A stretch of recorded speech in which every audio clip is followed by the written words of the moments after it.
Hello everyone, welcome to my class. My name is Raven Nicholas, and today we're just going to have our orientation, just going over a few things that we'll need to know for this school year. So here's our agenda for today. I'm going to go over a few things, my teaching philosophy, going to go over how I'll facilitate learning over the school year. We're going to go over some logistics. This will include like the daily schedule, the drop-off and pickup procedure, what your children need to bring, etc. We'll go over very briefly special events, more specifically when it comes to holidays and birthdays. And then finally, we'll go over communication. So we'll start with my teaching philosophy. There's a few specific things that I really like to focus on. First thing is that education is student-led. What I mean by this is that the children are the leaders of their own learning. They are the ones really guiding the process. Just making sure everything is personalized to them, what their interests are at the time, and it just makes everything really more engaging and interesting for them. When it comes to the classroom environment, I just really like to make sure that all of my students feel welcomed and cared for, loved, supported, all the good stuff. And I want them to be excited. Excited to learn and just excited to come to school in general. And last but not least, I really believe in learning by doing and implementing the play-based approach. I feel like these are both very important, especially for early childhood education. Just to ensure that learning is hands-on, it's engaging. I like to make sure that children are doing what they're interested in, as mentioned. It just makes their learning process a lot more natural and a lot more engaging since students are, as mentioned, leading their own learning. So I think that it's very important. Moving on to facilitating learning, one of the major things we'll be working on this year is how to work with others. So for this, I will really be encouraging teamwork through games or group activities. We do quite a bit of project work. So it's just really getting them used to working with one another and engaging with their peers and just really building those social skills. When it comes to assessment, one of the main strategies I'll be using is formative assessment, which means it'll just be very informal, it can be very quick, it won't be anything too high stakes or stressful, and it'll be just like small things throughout the whole school year that I will be able to monitor and track and take note of, just to be able to observe students' progress over the whole school year. For the whole class, I will have a few learning goals. As mentioned, they won't be anything too stressful or high stakes. It'll just be simple learning goals that I'll be able to observe and measure over the school year. And finally, when it comes to individual progress, I will be giving each student personalized attention. So this is just for if they have any needs, any concerns, or just want to show off anything they're proud of, just any way that I can support the student. Celebrating milestones is also very important.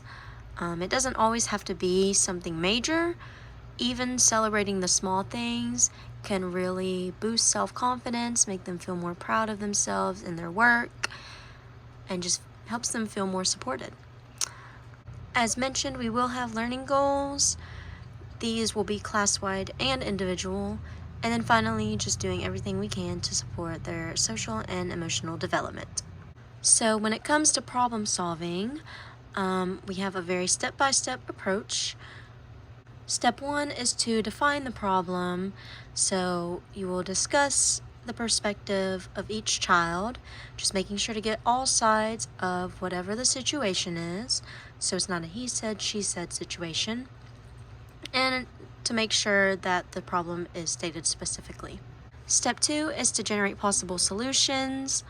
So in this stage, we want to include each child's perspective on possible solutions and just to brainstorm ideas as a group.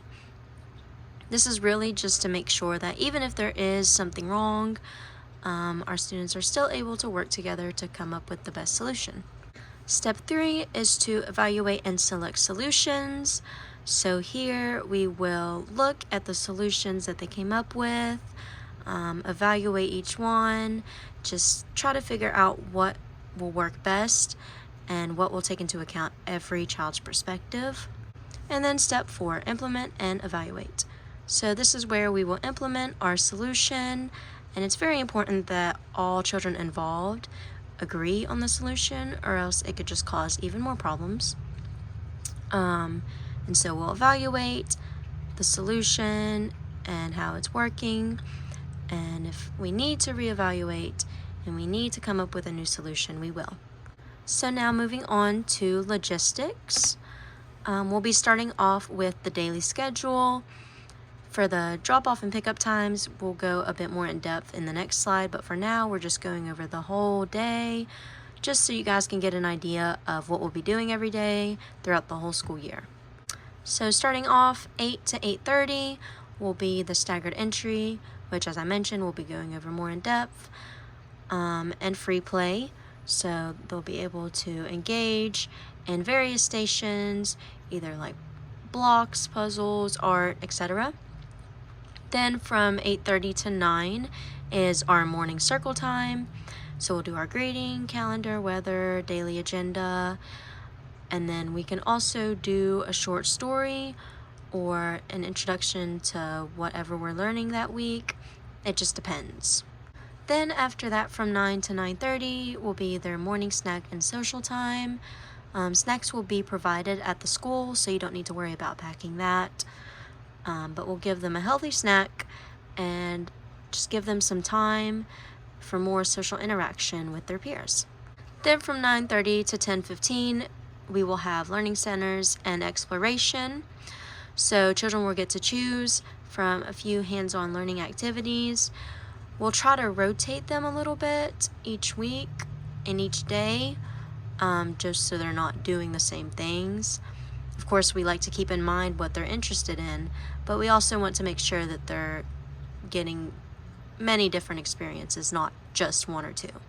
Then from 10:15 to 10:45 is our outdoor playtime. So children will get the chance to engage in different physical activities and games, exploration. We try to go out as much as possible. And I'll have another slide later going a little more in depth about what kind of clothes they will need, but just be cognizant of the weather. Then after that, from 10:45 to 11:15 is our group activity and project time. So this is a little more teacher-led, and we'll have a specific activity or group project based on what we're doing that day and that week. So it'll be either arts, crafts, music, etc., just whatever we're really focusing on. Then from 11:15 to 12 o'clock will be free play and choice time. So here children will engage in self-directed play, choosing what they're interested in, and just really giving them the opportunity to explore their interests. Then from 12 o'clock to 12:30 will be their lunch. We provide lunch here, but if you would like to pack lunch, you may. And then after lunch from 12:30 to 1 o'clock, they'll have rest time. This is where they'll just get to relax and listen to music or take a nap, or they can engage in a quiet activity. So if they want to read or draw, then they can, just as long as they're not disturbing the other students who are maybe trying to sleep or just relax in general. They can engage in a little activity like that.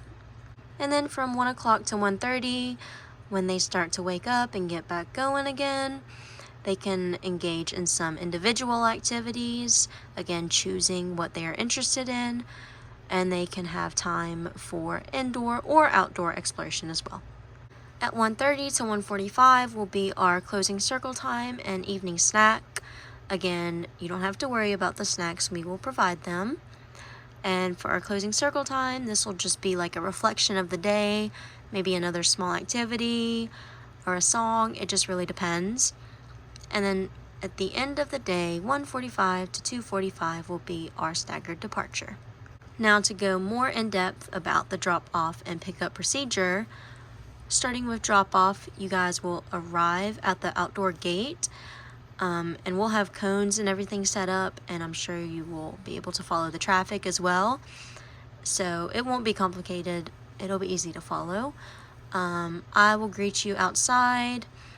We'll do a quick health and safety check. So this is just taking their temperature and asking you a few questions about their health.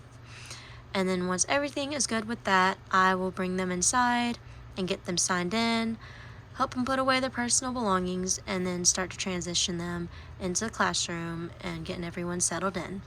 And then at the end of the day, we'll have our pickup.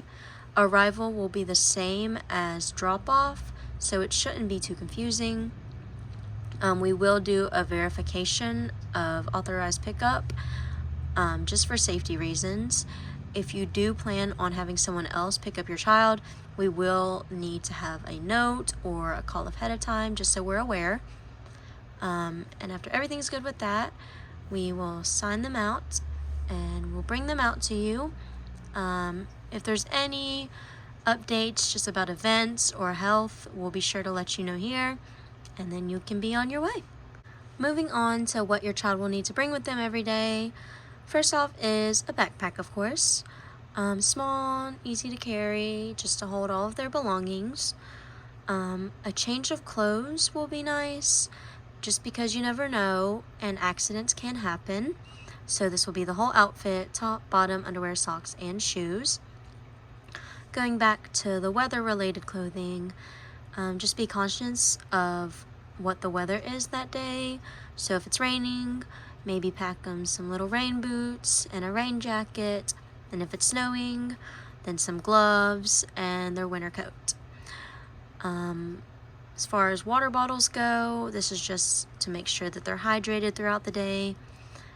Preferably one that's very easy to open, just to make it easier on them and us.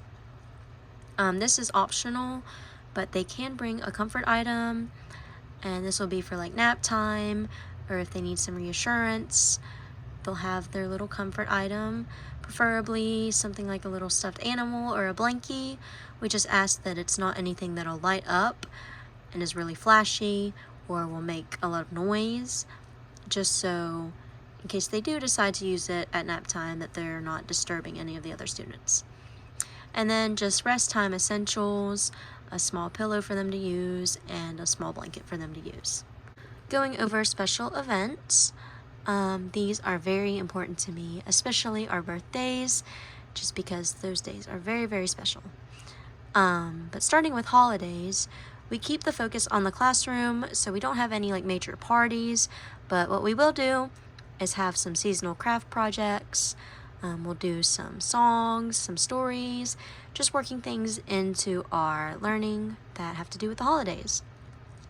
And I do allow small gifts. I just ask that you try to include every student.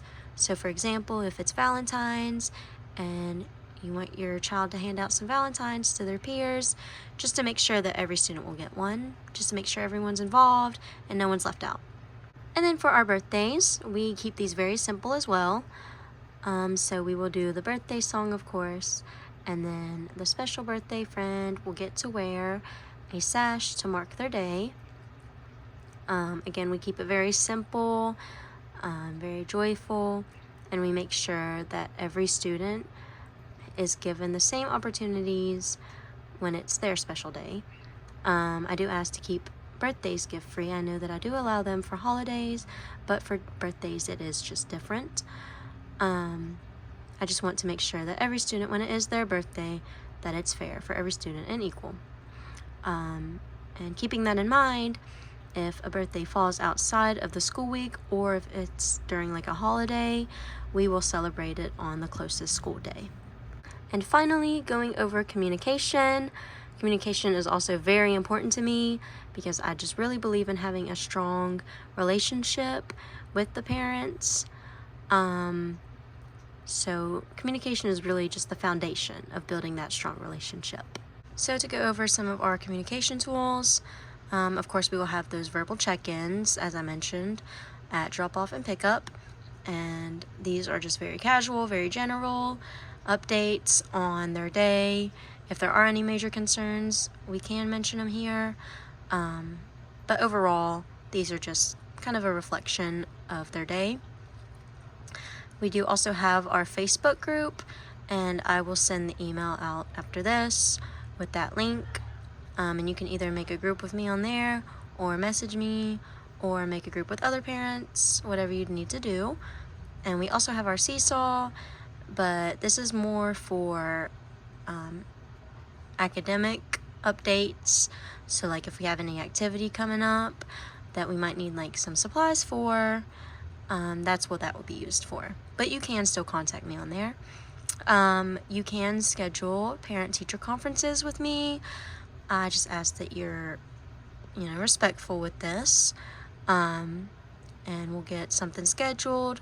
If there's anything you're concerned about or I'm concerned about, we can talk about it here. And then finally, email and text. Email is probably the best way to get a hold of me. I'm always looking at my emails, so if you need anything, that's the best way to reach me. And then text message is only in emergency situations. I ask that you're respectful with this and that you're only text messaging me if it's something extremely urgent. But besides that, that is all I have today. Thank you guys so much for coming, and I hope that you guys got some good information about what we'll be doing this year and how the year will go. If you have any questions, don't hesitate to reach out. There is my email and my phone number if you need it. Or if you just want to talk to me after the presentation, you can stay and we can chat. But thank you so much, and I'm excited for this year.